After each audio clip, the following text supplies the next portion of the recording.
This is DataDesk 7. I have here some data on motorcycles. You'll see I have the manufacturer and the model right there so we can identify them. I'll leave those open so we can identify points. It's always been the case that in DataDesk you selected icons first and then chose a command from the menu. But now, if you look at a menu, you'll see that most of the commands are active already.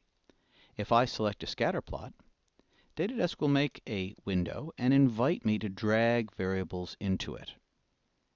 I can pick up the list price and drag it in on the y-axis, and pick up the weight and drag it in on the x-axis to get my scatter plot. The plots themselves look more modern as well. They are now defaulted to black on white and use the circle plot symbol as the default symbol. This also reflects modern screens which have a smaller pixel size and a brighter effect so that you can see them more easily. If we were to drag the plot around, you'll see that DataDesk windows now retain their reality. They are not just outlines dragged around on the desktop, but they're solid. Again, a more modern look to things. We've also added some new commands. Let me use the old way to generate the start of this one. I'll choose 3 variables. And we're going to make a parallel coordinate plot.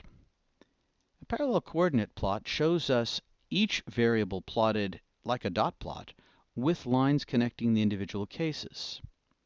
I can add more variables to it just by selecting them and dragging them in.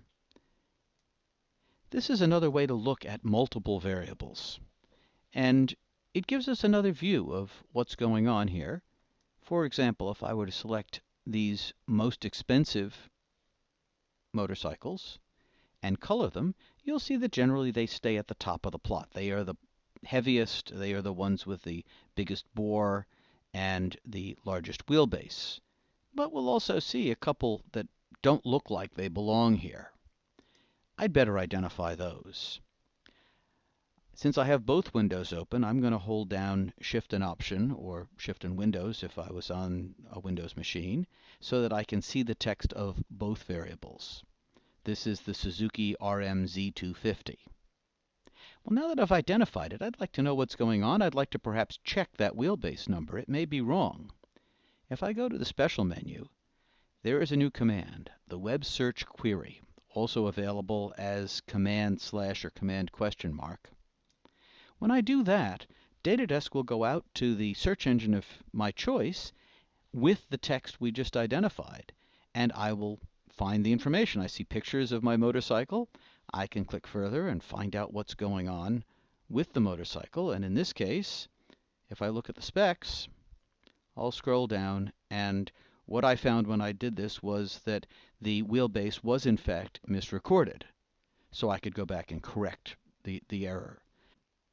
There's something else going on here that happened in the background.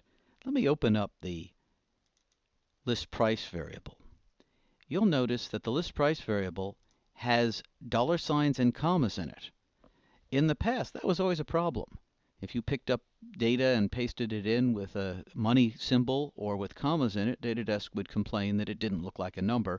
But we now correctly recognize a variety of common money symbols and commas when they separate thousands and millions places. We also do that correctly for European formats using swapping commas and periods according to your global settings. There are a number of new preferences, and the preferences have moved to a special submenu under the DataDesk menu. Nobody does it like this.